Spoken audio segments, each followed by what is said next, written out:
રક્ષાબંધને Tom and Jerry release થઈ રહી છે. ઓલમોસ્ટ અમારો હમણાં ગઈકાલે સુરતમાં બી પ્રીમિયર હતો, અમદાવાદ થયો, આજે અમદાવાદમાં છે.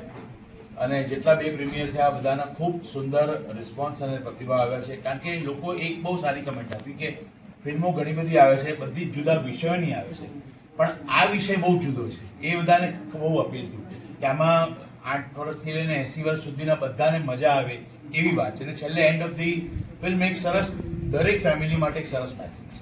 શું આ પાર્ટ 2 બનવામાં આવશે? બસ હવે તૈયારી કરશું, આપણે ચાલુ થાય. Let's hope. All the best. Yeah thank you. થશે અને વિવર્સને મેસેજ પ્લીઝ. જી નમસ્તે, હું સિદ્ધાર્થ રાંદેરિયા. આજે અહીંયા જે બેઠો છું તમારી સામે અમારી આખી આ ટીમ છે. મારી આવનારી ફિલ્મ જે 28મી ઓગસ્ટ રક્ષાબંધનને દિવસે રજૂ થવાની છે સિનેમાઘરોમાં, નામ છે જેનું Tom and Jerry. Yes, Tom and Jerry.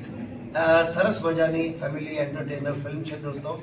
અને એક બે જે પ્રીમિયર કર્યા એમાં લોકોનો પ્રતિસાદ પણ ખૂબ જ સરસ આવ્યો છે. તો જરૂરથી રક્ષાબંધનનો દિવસ છે એટલે આઈ વુડ રિક્વેસ્ટ બધાને કે સાંજ પડે રાત પડે આખા ફેમિલી સાથે એક ઉજવણી કરો, અને યાદગાર ઉજવણી રહેશે કે આપણને યાદ છે એ રક્ષાબંધનમાં આપણે આ પિક્ચર જોવા ગયા હતા.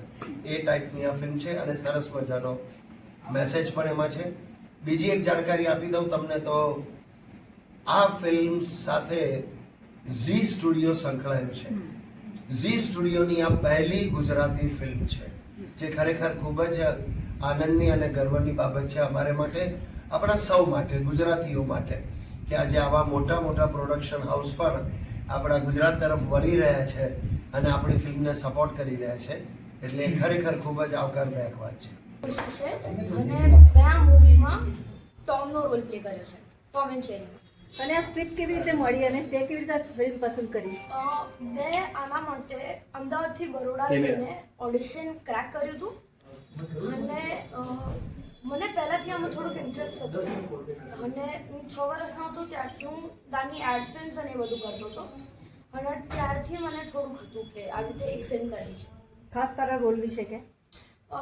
મારો રોલ એક નાના બાળકનો છે જે એક 70 year old માણસને મળે છે, અને એ બંનેના રિલેશન અને એજ ગેપને અવોઇડ કરીને કેવી રીતે એ લોકો ફ્રેન્ડશિપ ક્રિએટ કરે છે ને એ બધું થાય છે એના માટે, એના બરાબર છે. તારે સિદ્ધાર્થભાઈ સાથે કામ કરવાનું આવ્યું, કેવું લાગ્યું અને શું શું ખાસ શીખવા મળ્યું?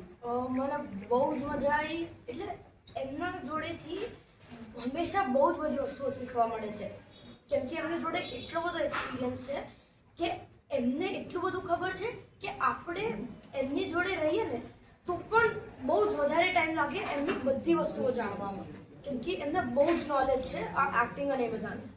તારા સ્કૂલના સ્ટુડન્ટ્સને બધાને કેવું લાગ્યું તારું આ પાર્ટ? હા, હું એક નવા ક્લાસમાં શિફ્ટ થયો હતો ત્યારે સ્ટાર્ટિંગમાં એ લોકોને નથી ખબર, પણ મેં જ્યારે કીધું ત્યારે એ લોકોને બહુ જ ગમ્યું અને શોક થઈ ગયા કે આવી રીતે હું આવી રીતે ફિલ્મ્સ અને એડ્સ કરું.